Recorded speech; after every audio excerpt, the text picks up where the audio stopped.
Hello friends, आज की कहानी भूतिया कहानी है, तो सुनिएगा ज़रूर।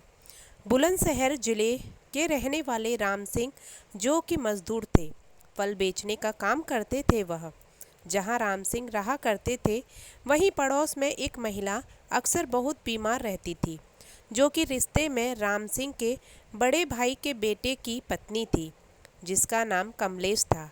कमलेश का बहुत इलाज कराने पर भी उसकी बीमारी ठीक नहीं हुई और एक दिन उस बीमारी ने कमलेश की जान ले ली। वह सबकी बहुत लाडली थी। अक्सर सबके प्यारे इंसान दुनिया से जल्दी चले जाते हैं। जब कमलेश के अंतिम संस्कार की तैयारी चल रही थी, तब राम सिंह ने कमलेश की नाक से नथनी, जिसको लौंग कहते हैं, वह उतार ली थी और उसे अपने पास रख लिया था। राम सिंह गांव-गांव घूमकर फल बेचा करता था, जिसके कारण उन्हें घर लौटने में देर हो जाती थी। एक दिन की बात है, वह फल बेचकर घर लौट रहे थे। रात के करीब 10 बज रहे थे। वह वीरान रास्ते से अपनी साइकिल से घर की ओर जा रहे थे कि अचानक उन्हें अपनी साइकिल पर वजन महसूस हुआ और वह सोचने लगे कि आज क्या हो गया, मेरी साइकिल ऐसी क्यों चल रही है जैसे इस पर बहुत बोझ रखा हो। साइकिल के ऊपर वजन बढ़ता ही जा रहा था, जिससे साइकिल चलाने में राम सिंह को काफ़ी दिक्कत हो रही थी। तभी अचानक उन्होंने पीछे की तरफ मुड़ के देखा तो राम सिंह क्या देखते हैं, एक डरावनी शक्ल की औरत उनकी साइकिल पर बैठी है। राम सिंह पसीने पसीने हो गए और बेहोश होकर सड़क पर गिर गए। उसी रास्ते से 2-3 व्यक्ति जा रहे थे। उनमें से एक राम सिंह को जानता था।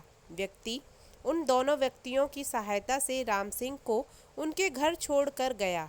सुबह राम सिंह की आंख खुली और रात की घटना से वह बहुत डर गए थे, इसलिए वह 4 या 5 दिन तक फल बेचने नहीं गए। घर में उनकी पत्नी और बच्चे पूछते कि क्या हुआ है, आप काम करने क्यों नहीं जाते। राम सिंह सोचने लगे कि अगर मैंने वो घटना इन लोगों को बताई तो ये मुझे या तो पागल समझेंगे या मुझे निकम्मा समझेंगे कि काम न करने का अच्छा बहाना निकाला है। गरीब आदमी अगर काम न करे तो खाएगा क्या, सोचकर 4-5 दिन बाद राम सिंह अपने काम पर जाने लगे। पहले की तरह गांव-गांव जाकर फल बेचने लगे। आज फिर उन्हें घर जाने में देरी हो गई थी। जैसे ही वह उस सुनसान रास्ते पर आए, उनको एकदम से उसी दिन की घटना और उस औरत की भयानक चेहरा याद आ गया। अब वो अपनी साइकिल को तेजी से चलाने लगे। तेज चलती साइकिल की रफ्तार अचानक धीमी होती चली गई। राम सिंह बहुत ताकत लगा रहे थे, लेकिन साइकिल की रफ्तार थी जो कि धीमी और धीमी होती जा रही थी। अब उन्हें ये यकीन हो गया था कि हो न हो उस दिन वाली चीज़ ही मेरी साइकिल को रोक रही है। उन्होंने इस बार हिम्मत करके बिना पीछे मुड़े पूछा, कौन हो तुम, मुझे क्यों परेशान कर रही हो, मैंने तुम्हारा क्या बिगाड़ा है। साइकिल के पीछे से आवाज़ आई, चाचा मैं कमलेश।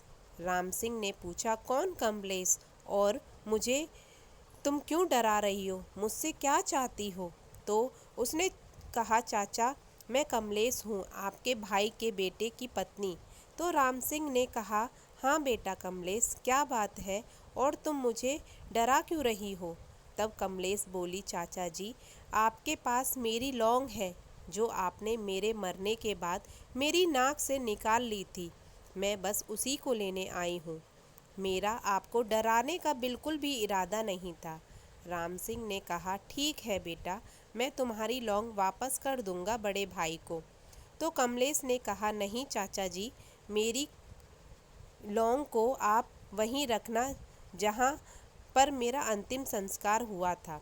दूसरे दिन उन्होंने वैसा ही किया जैसा कमलेश ने कहा था। उस लौंग को अंतिम संस्कार वाली जगह पर रख दिया और वापस आ गए। उस दिन के बाद फिर कभी कमलेश राम सिंह को दिखाई नहीं दी और वह आराम से अपने काम पे जाने लगे। तो फ्रेंड्स, आज की कहानी आपको कैसी लगी मुझे बताइएगा और मेरे चैनल को सब्सक्राइब करिएगा। प्लीज़ प्लीज़ मेरे चैनल को सब्सक्राइब करिएगा। Thank you so much.